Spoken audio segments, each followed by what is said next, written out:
Welcome. In this lesson, we're going to talk about what is a digital notebook and why do you need one, and then we'll actually create a cheat sheet using your digital notebook. So let's first go over why are digital notebooks so important.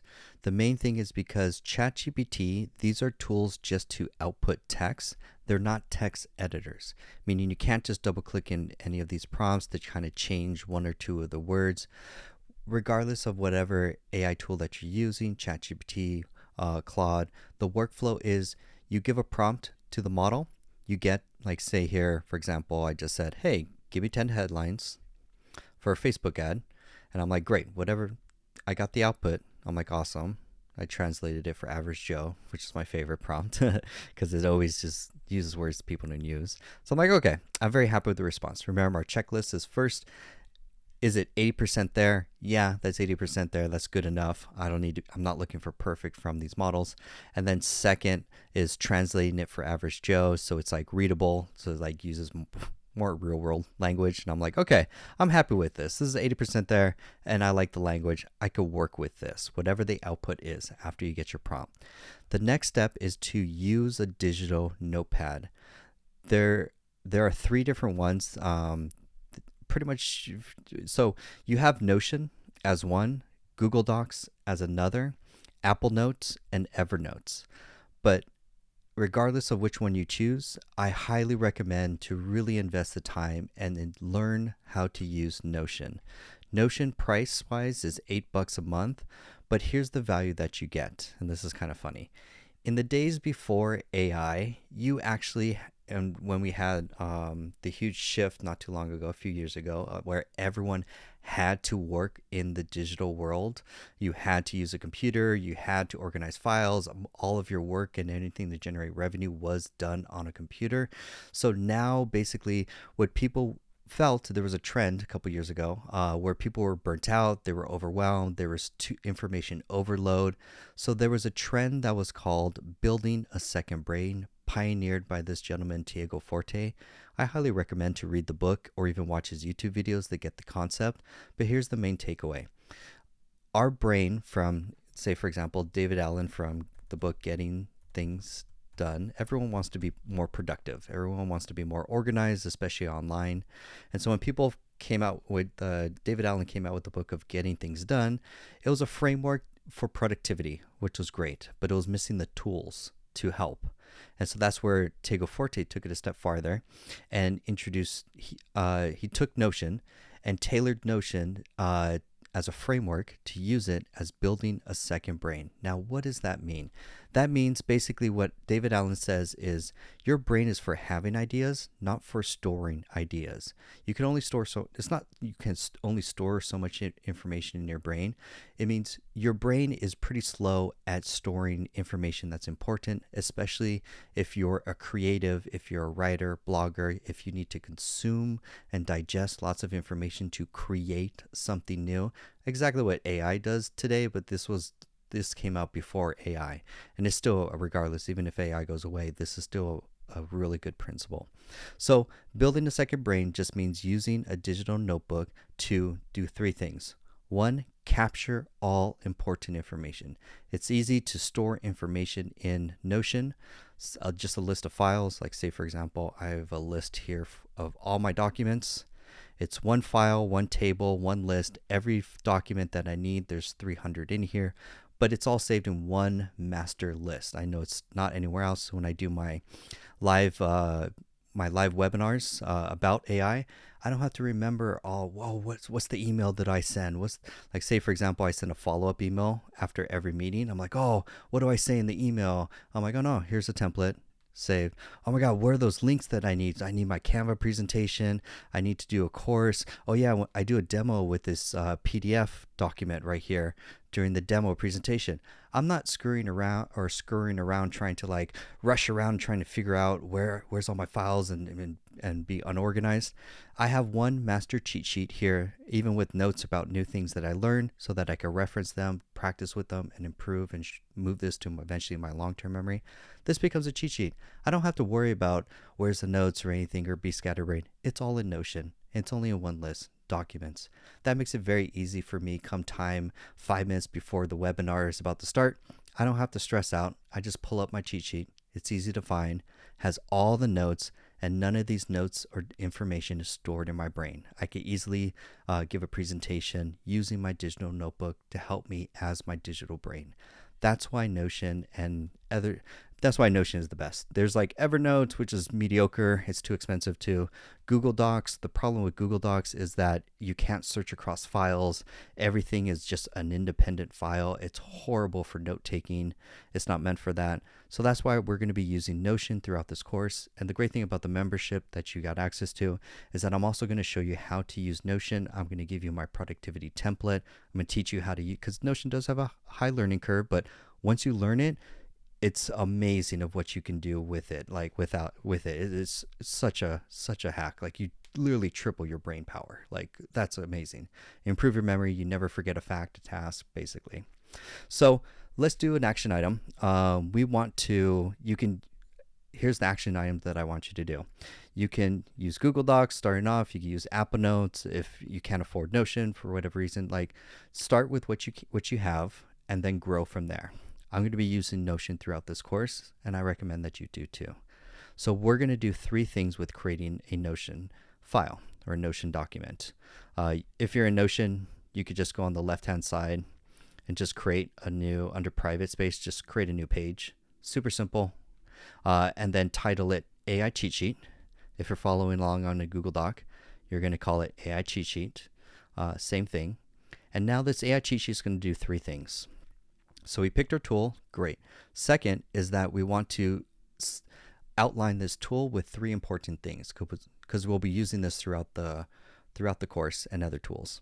Number 1 is a section for AI tools because you're going to be using many different tools.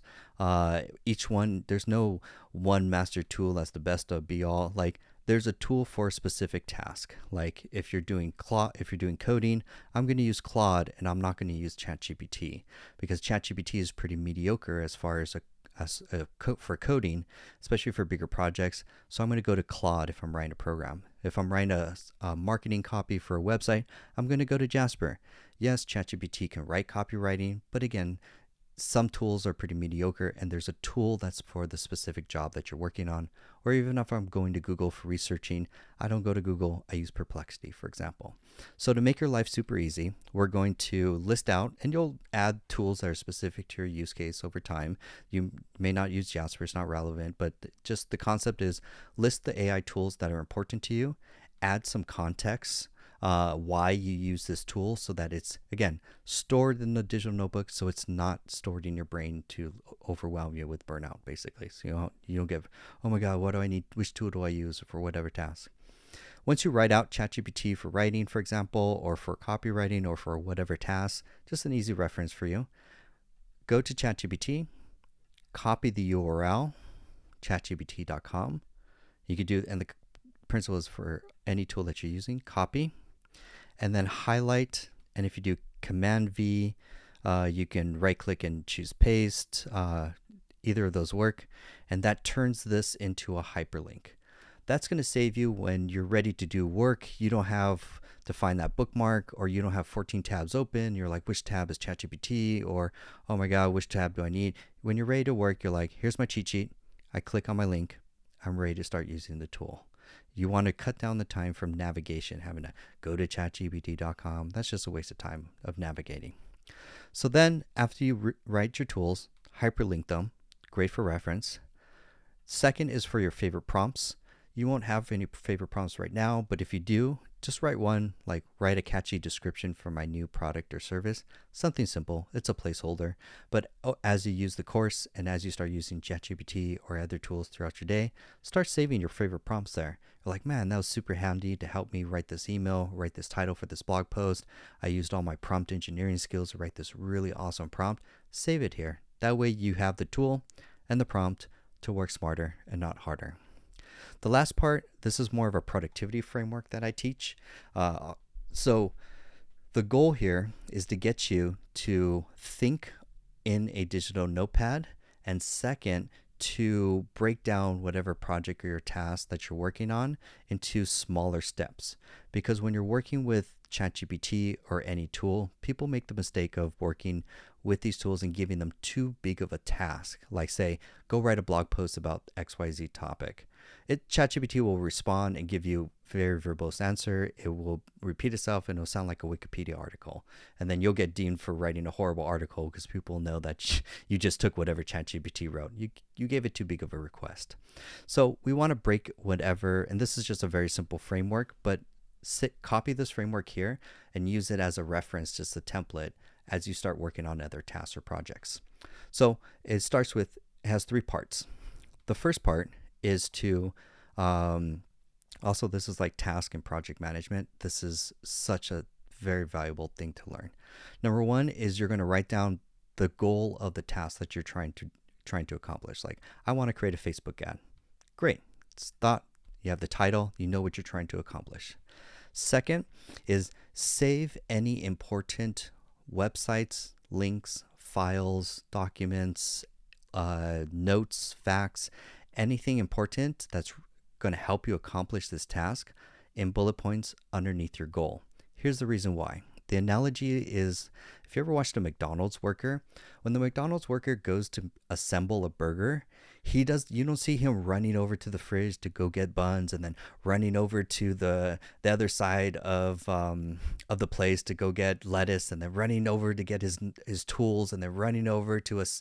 Like, he's not in chaos. He just stands at a station, and everything that he needs to assemble a burger is within arm's reach. So when you're trying to accomplish a task and you're like, oh, what's that? When I write a Facebook ad, I should go to this website that has all the Facebook ads that I could see as a quick reference.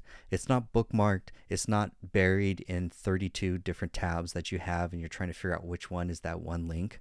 What we're trying to do is allow you to work more productively, especially in the digital world.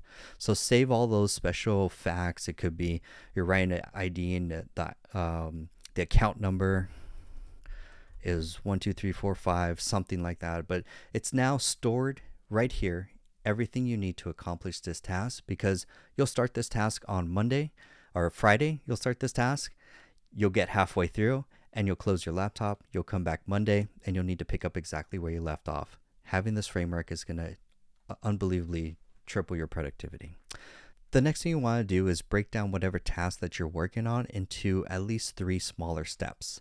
This allows you to break it down into easier requests that you can go to the GPT to work with to get a better response, to brainstorm different ideas, to get some ideas, and then to work on the next step, and then work on second step, and then the third step, and you're saving all the information here, because that's the workflow. If I'm working with the ChatGPT and I like these headlines here, I'm going to save them, copy, so highlight, and you can right click and choose copy, or you can highlight and just Command C. I recommend practicing Command C keyboard shortcuts, Command V for paste.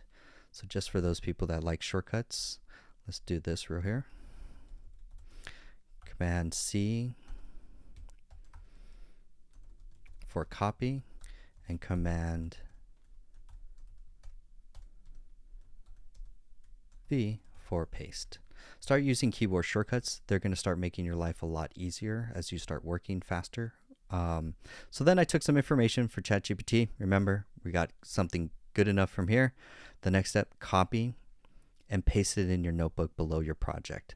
This is where you're going to organize all your notes, because you may find, oh, I like this one, but then a week later you're like, you know what, that one didn't perform so well. Let me look at some other options.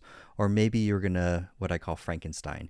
You're going to take this first part and then you're going to take this second part. You're like, get fit in your 60s without heavy weights. I like that phrase. So this and this. So it's actually, I could do this. And I'm like, this is the winning headline right here. I'm going to do this without heavy weights. That's going to be the perfect marketing copy I want to use for my Facebook ad. And using a digital notepad allows you to work on the text, because you always want to work on the text before you ship it as an email, as an ad, as a blog post. You never, ever want to take whatever ChatGPT outputs, copy, and then put that in email and paste. People will know that you're using an AI and you're just basically being lazy at the end of the day. It's bad. It will get you in trouble. So that's why you still have to be the expert. Use these tools as a little assistant, and work there. So this is pretty much the framework for a little task or project right here. Go ahead and create your AI cheat sheet in your digital notepad, and then we'll use this notepad for future projects. Thank you.